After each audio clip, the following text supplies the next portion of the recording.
Assalamualaikum warahmatullahi wabarakatuh. Kami dari kelompok 8, kelas gabungan A, mata kuliah Sistem Informasi Geografis. Pada hari ini kami akan menjelaskan dan menerangkan tentang sistem monitoring suhu dan kelembapan di Kota Malang.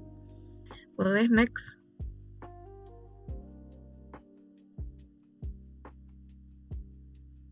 Sebelum kita mulai ke penjelasan, izinkan saya memperkenalkan diri dengan saya sendiri Putwi Syahrani dan rekan saya ada Maulana Malik Ibrahim NPM 069, juga Safina Mutiara Dita di NPM 071.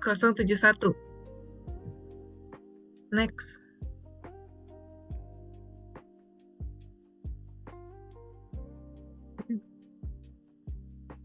Oke, di sini lanjut ada latar belakangnya.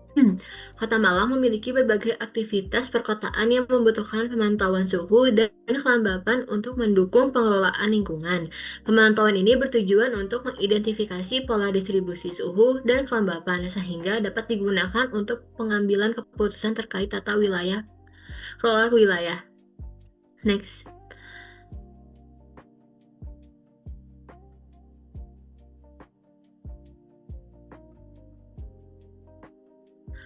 Tujuan dari penelitian ini adalah menganalisis suhu dan kelembapan di Kota Malang menggunakan WebGIS, terus menyajikan visualisasi peta secara real-time, serta menyediakan informasi lingkungan yang dapat dimanfaatkan dalam perencanaan kota dan mitigasi lingkungan. Next.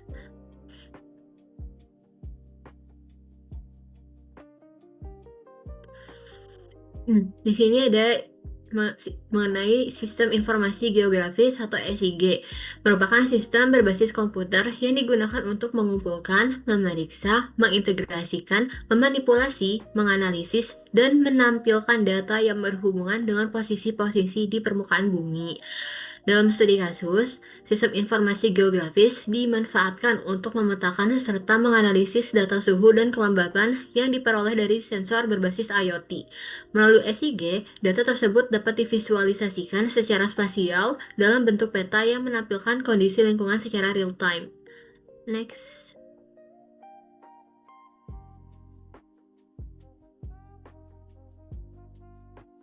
Untuk software dan web pendukungnya, di sini kita menggunakan yang pertama ada QGIS, yaitu aplikasi open source untuk analisis data geografis dan pemetaan yang digunakan dalam SIG. Terus yang kedua kita menggunakan ThingSpeak, yaitu sebuah layanan IoT berbasis cloud untuk mengumpulkan, menganalisis, dan visualisasi data sensor secara real time. Terus yang ketiga kita menggunakan Walkly, yaitu platform simulasi berbasis web untuk prototipe IoT dan microcontroller tanpa perangkat keras fisik. Terus yang keempat di sini ada Visual Studio Code, yaitu untuk membantu pengembangan aplikasi web yang ditampilkan secara real time melalui dashboard. Next.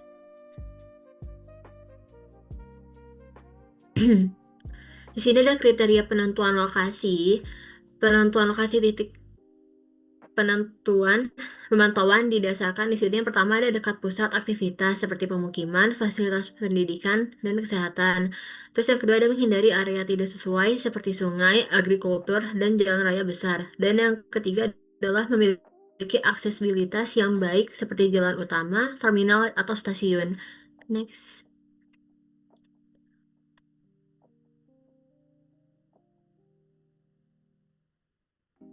Di sini ada kriteria spasial secara detailnya. Yang pertama ada pemukiman AR25K, yaitu merepresentasikan pusat aktivitas manusia dengan variasi suhu dan kelembapan akibat kepadatan penduduk.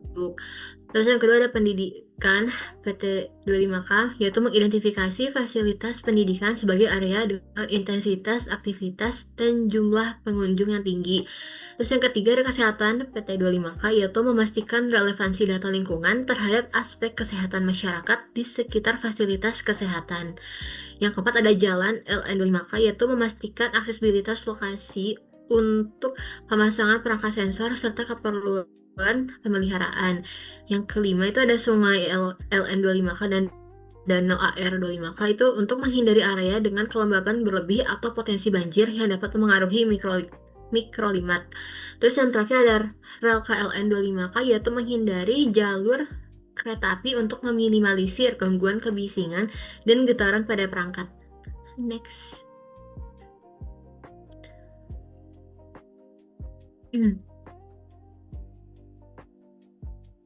Dan di sini kita sudah masuk ke tahap pengerjaannya. Yang pertama kali kita lakukan adalah menentukan 5 titik koordinat yang akan digunakan dalam analisis. Di sini ada titik 1, titik 2, titik 3, titik 4, dan titik 5 secara X dan Y. Next.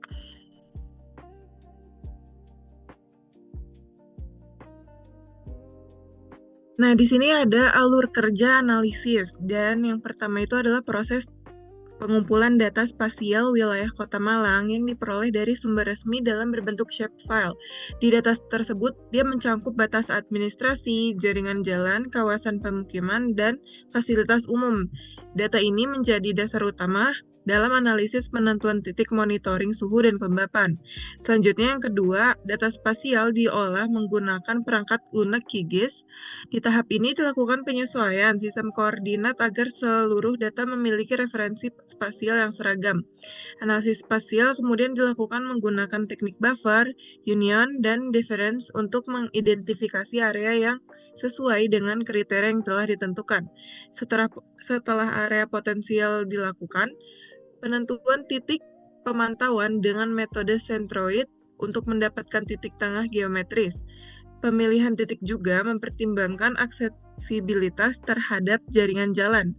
Di tahap terakhir, yang keempat, ini ada implementasi dan visualisasi menggunakan Walkly dikirim ke ThingSpeak dan ditampilkan secara real-time melalui WebGIS yang dikembangkan menggunakan Visual Studio Code. Next.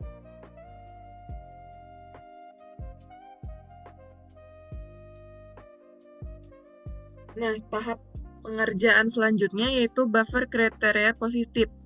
Pada tahap pengerjaan ini, analisis dimulai dengan penerapan buffer pada layer yang termasuk dalam kriteria yang positif, meliputi kawasan pemukiman, fasilitas pendidikan, dan fasilitas kesehatan.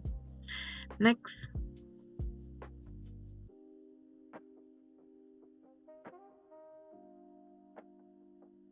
Tahap pengerjaan yang selanjutnya ada union kriteria positif. Setelah buffer kriteria positif dibuat, seluruh hasil buffer tersebut digabungkan menggunakan metode union. Proses ini menghasilkan satu layer area pendukung yang mempresentasikan wilayah potensial yang memenuhi seluruh kriteria positif. Di layer ini menjadi dasar utama dalam proses seleksi lokasi pemantauan. Next.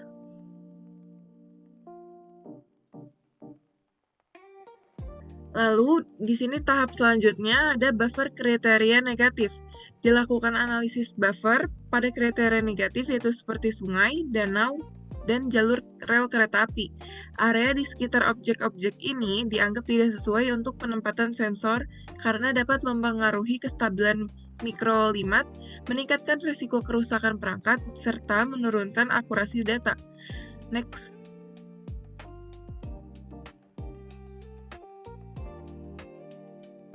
Nah, tahap pengerjaan selanjutnya ada union kriteria negatif. Hasil buffer dari seluruh kriteria negatif kemudian digabungkan menggunakan metode union.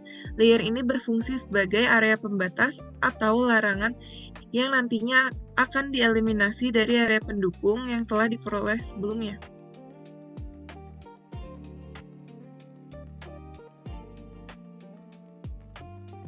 Tahap pengerjaan selanjutnya ada analisis difference. Di tahap ini dilakukan analisis difference antara layer kriteria positif dan kriteria negatif.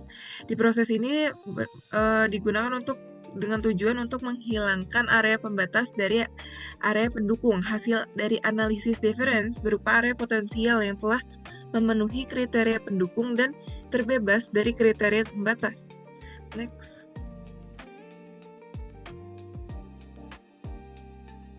Selanjutnya, ada tahap pengerjaan penentuan titik sentroid. Area potensial yang diperoleh kemudian dianalisis menggunakan metode sentroid. Titik sentroid ini mempresentasikan titik tengah geometris dari setiap area potensial dan digunakan sebagai kandidat awal lokasi pemantauan suhu dan juga kelembapan. Titik-titik inilah yang selanjutnya kita analisis lebih lanjut untuk memastikan kesesuaian dan aksesibilitas lokasi. Next. Terus tahap pengerjaan selanjutnya yaitu analisis hub distance. Jadi ini tuh digunakan untuk mengukur jarak titik sentroid terhadap jaringan jalan. Proses ini bertujuan memastikan lokasi titik memiliki aksesibilitas yang baik. Selanjutnya, tahap pengerjaannya yaitu seleksi titik potensial. Titik potensial diseleksi berdasarkan jarak terdekat ke jaringan jalan dan distribusi wilayah. Titik terpilih kemudian digunakan sebagai lokasi akhir pemasangan sensor suhu dan kelembapan. Tahap selanjutnya, kita melakukan penyimpanan dan monitoring data sensor menggunakan ThingSpeak. Data suhu dan kelembaban dari setiap titik pemantauan dikirim dan disimpan ke dalam channel ThingSpeak. Setiap channel menampilkan grafik perubahan nilai suhu dan kelembaban secara berkala, sehingga kondisi lingkungan pada masing-masing titik dapat dipantau secara real-time sebelum diintegrasikan ke sistem WebGIS. Kemudian, tahap selanjutnya, melakukan simulasi perangkat IoT menggunakan Walkwi. Simulasi dilakukan menggunakan platform Walkwi dengan microcontroller ESP32 yang terhubung dengan sensor DHT22 dan modul GPS. Pada tahap ini, sistem diuji untuk membaca nilai suhu, kelembaban, dan serta koordinasi lokasi, kemudian mengirimkan data tersebut ke ThingSpeak melalui koneksi Wi-Fi. Tahap pengerjaan selanjutnya yaitu hasil pemetaan dari QGIS dikonversi ke format web dan dikembangkan lebih lanjut menggunakan Visual Studio Code. Pada tahap ini dilakukan pengaturan tampilan peta, integrasi data ThingSpeak melalui API, serta penyesuaian antarmuka agar informasi suhu dan kelembaban dapat ditampilkan secara interaktif pada WebGIS. Sini ada visualisasi WebGIS. Jadi ini tuh menunjukkan sebaran suhu 5 titik pemantauan di Kota Malang. Data suhu yang ditampilkan umumnya masih berada pada kisaran kondisi lingkungan yang tropis. Dengan mengintegrasikan data kelembaban dan analisis statistik, sistem ini dapat dimanfaatkan sebagai pendukung dalam mitigasi perubahan lingkungan serta perencanaan kota. Selanjutnya kesimpulan. Jadi penelitian ini berhasil mengimplementasikan sistem monitoring suhu dan kelembaban berbasis WebGIS dan IoT di Kota Malang dengan mengintegrasikan analisis spasial QGIS, simulasi Walkwi, dan platform ThingSpeak. Melalui teknik buffer union, difference, centroid, dan hub distance, sistem mampu menentukan titik pemantauan yang akurat sesuai kriteria lingkungan dan aksesibilitas wilayah, meskipun saat ini masih berbasis simulasi. Integrasi teknologi ini terbukti efektif dalam menyajikan visualisasi data mikrolimat secara interaktif dan real-time, serta memiliki potensi besar untuk dikembangkan lebih lanjut sebagai sistem pemantauan lingkungan yang lebih luas di masa depan.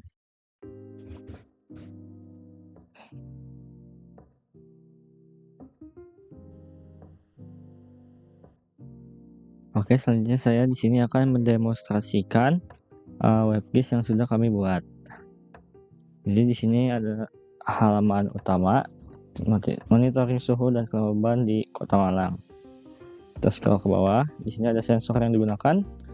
Yang pertama ada DHT22, yang kedua ada GPS Neo 6M, yang terakhir ada ESP32. Lalu di sini ada titik pemantauan. Di sini ada 5 titik pemantauan yang sudah sesuai dengan titik-titik yang sudah kami pilih. Selanjutnya terakhir ada lokasi kantor pusat. Ini lokasinya berada di titik Universitas Pakuan. Untuk selanjutnya kita lihat di sini ada alert, tunggu 10 detik biar data suhunya muncul. Kita tunggu.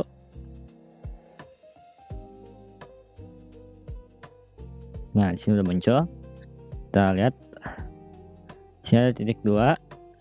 Sudah sesuai, ada suhu dan kelembaban yang sudah disetting. Oke, selanjutnya kita lihat di titik pertama ada foto juga, titik suhu dan kelembabannya sudah sesuai. Titik ketiga. Oke, selanjutnya titik keempat, suhu dan kelembaban juga ada sesuai, dan titik kelima.